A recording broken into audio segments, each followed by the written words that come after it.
शुभं करोति।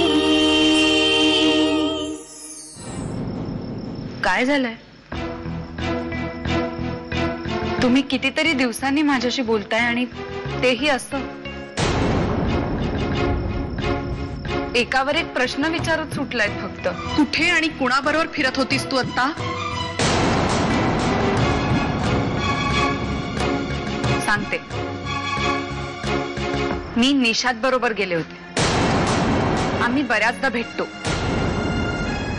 आणि आजही त्यांनीच मला घरी आणून सोडलं. मग त्याला घरात का नाही बोलवलंस? कशाला आणायचं घरी? तुमच्याकडून हे असं स्वागत व्हायला? नाही, हे सगळं कळूच दे अण्णांना. बघू दे हिला कोणता न्याय मिळतो ते. समानतेचा न्याय लावतो मी सगळ्यांनाच.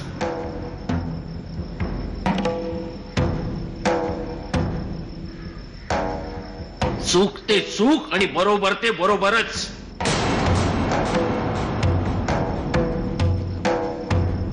किमया दोषी नाहीये. चल किमया.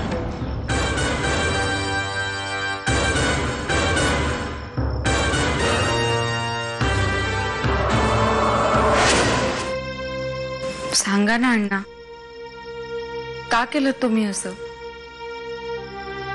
माझी बाजू का घेतली? अगं आपलं हे नाटक चालू आहे ना, बस त्याचाच एक भाग समज. पण अण्णा, मी तुम्हाला निशाद बद्दल काहीच सांगितलं नाहीये, तरी तुम्ही. हे बघ किमया, माझा जेवढा स्वतःवर विश्वास आहे तेवढाच विश्वास तुझ्यावर आहे. आणि माझी खात्री आहे तू कुठलंही चुकीचं पाऊल उचलणार नाहीस. मला वाटलंच होतं अण्णा पण किमयाचीच बाजू घेणार. हातात हुकमाचे एक्का असल्यावर किमया कशाला घाबरतीये? बिंदास फिरेल निशाद बरोबर. मला आधीपासूनच संशय होता ती त्या निशादला भेटत असणार म्हणून. बहुतेकदा मी तिला त्याच्याशी फोनवर बोलताना पाहिलंय. रात्री अपरात्री ती फोनवर असायची. अगं मग तू का नाही सांगितलंस हे घरच्यांना? सांगून काय फरक पडला असता?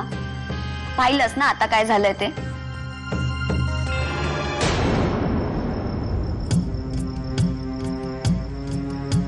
अरुण काका,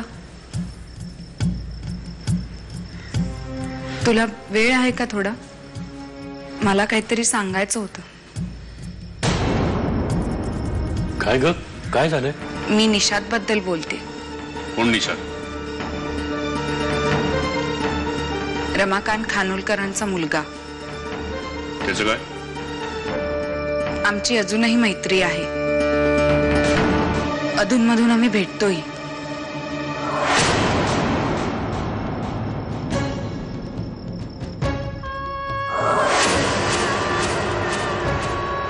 किमया, त्या नालायक माणसाचा तो उर्मट मुलगा, त्याच्याशी तुझी मैत्री आहे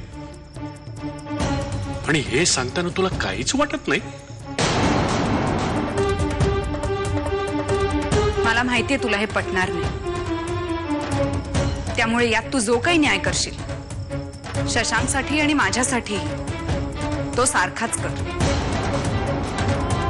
तुझ्या इच्छेविरुद्ध शशांकने झुमरेकडे काम करणं जर चूक आहे तर माझी निशादची मैत्री सुद्धा चूकच आहे. फरक फक्त इतकाच आहे की मला ती चूक वाटत नाही. तुझा निर्णय काय आहे अरुण काका?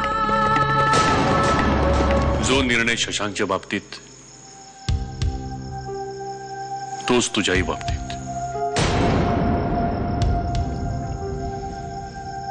त्यामध्ये भेदभाव नाही. मी शशांकशीही नातं तोडणार नाही. मला माझा मुलगाही हवाय आणि माझी मुलगीही.